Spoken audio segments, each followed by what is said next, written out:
How's it going, guys? In this video I'm going to be speaking about counterbalancing, and what I mean by counterbalancing is weight up here, weight up here, weight up here. So you have weights spread all around the rim. This was done after fitting a new tire, and that was done by the person who fitted that tire.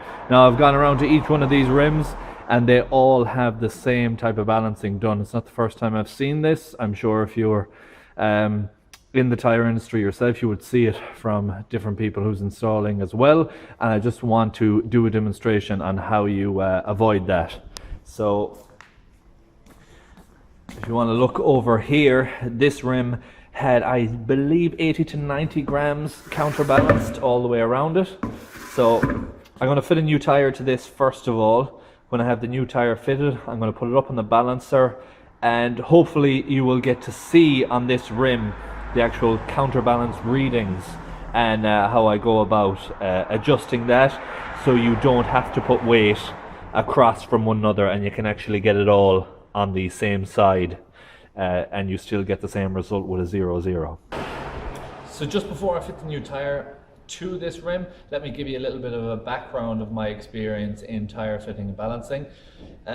It was limited enough before I went to Oz. I spent 4 years in Oz, and we worked in basically a company that was heavily involved in tires as well as mechanical and diagnostic repairs and so on. But in that shop I ended up working with a gentleman called Caleb. He was an excellent tire fitter. Shout out to you, Caleb, if you're watching this video.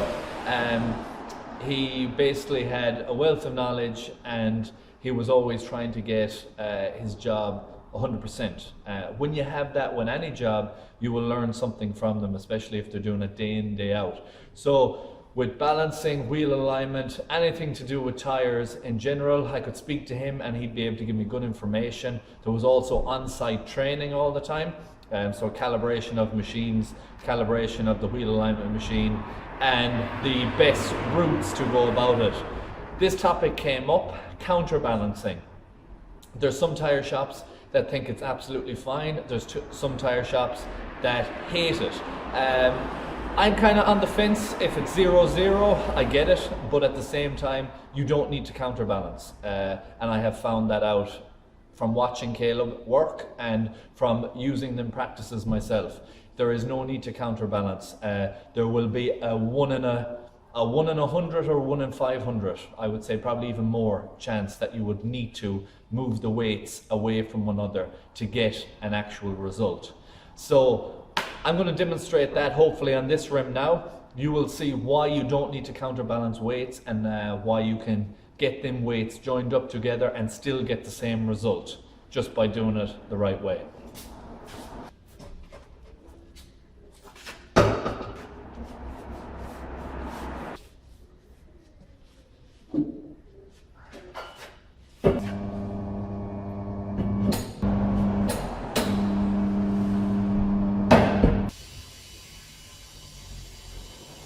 The tires that are going on this, if anyone's interested, is Avon ZT5s. I have a tire review done on Avons already, if you want to check that out. Alright, let's come over here to the balancer. Okay, it's already set up. I have it already done because I fitted one tire already.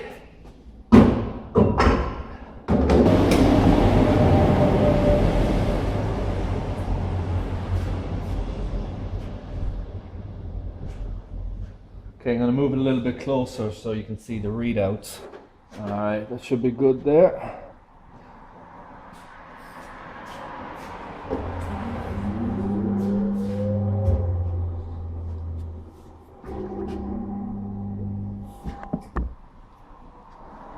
So 40 and 55. Pop this up. Spin it up, spin it up, spin it up. Alright, so I'll put on some weight on the outside of here first, and then we'll put some on the inside. But I'll just do it the regular way, and hopefully I should get to see some counterbalancing on this one. With any job you're doing, if there's a specialist in the area that you happen to be working beside, no matter what area that's in, and they take pride in their job and they want to get results every time they work, you will always learn something from them. Listen to them, see why they're doing it that way. What's the quickest way to fit a tire? What's the quickest way to do a wheel alignment?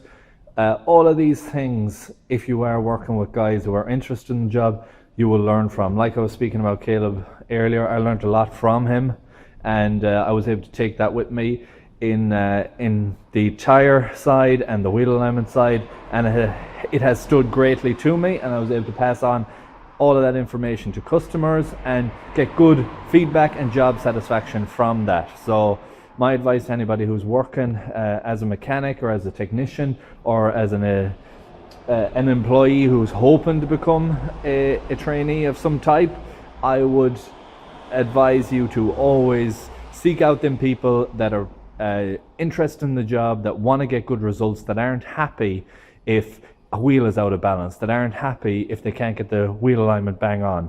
All of them things will help you. So I'm going to pop 50 on the outside first, not 55. I'll put a 40 and a 10.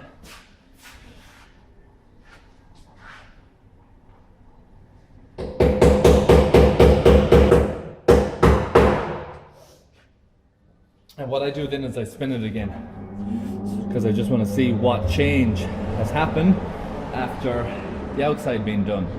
Okay, so we have 10. That's good. What I'm going to do is the inside first.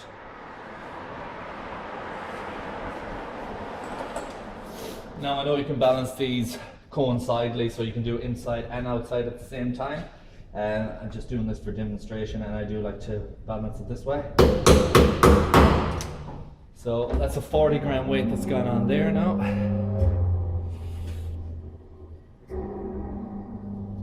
Right, so we have 10 and 10. Now let's see where these weights are lining up and if it is a counterbalancing position. So let's do the outside first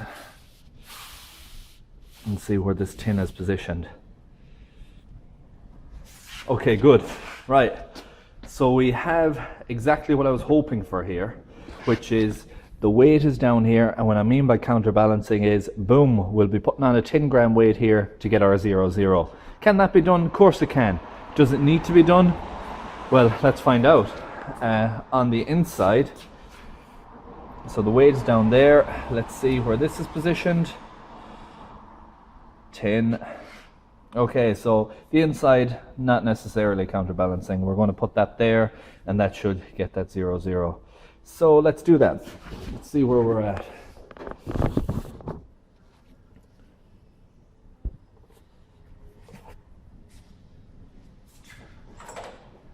So 10 is right on that position, so we'll just put it to its closest point, which is there. Now, before I do the outside, I'm going to spin that, see where we end up.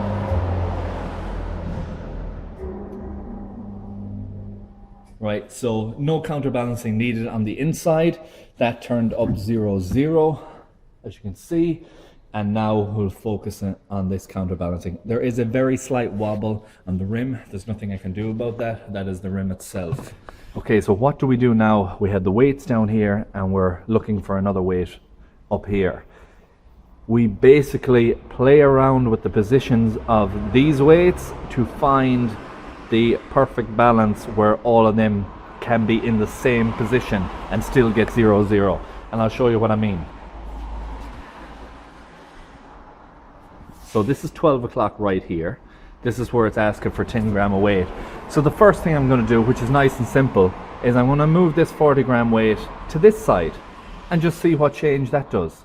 So I'm going to move that right over there, and before I do that, I'm going to move the camera into a better position for you.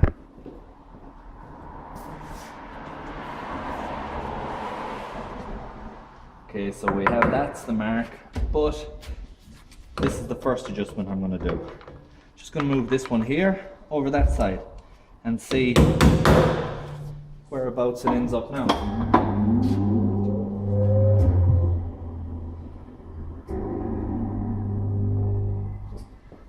And look at that. from just that simple movement of moving a 40 gram weight to the opposite side of a 10, we have a 0-0. Now I was actually expecting to do a little bit more playing around with it than that, but boom. That is what we're hoped for, and that's what we got. Like I said, that was a tip that was given to me by a friend of mine, good friend of mine, who's working and living out in Australia, Caleb. He's a tire fitter. He's still a tire fitter over there, and that is exactly what you do should you want to eliminate counterbalancing. You will see in a lot of tire shops, instead of doing that, they just bang another 10 gram weight on, and that's it. And also, you save on weights.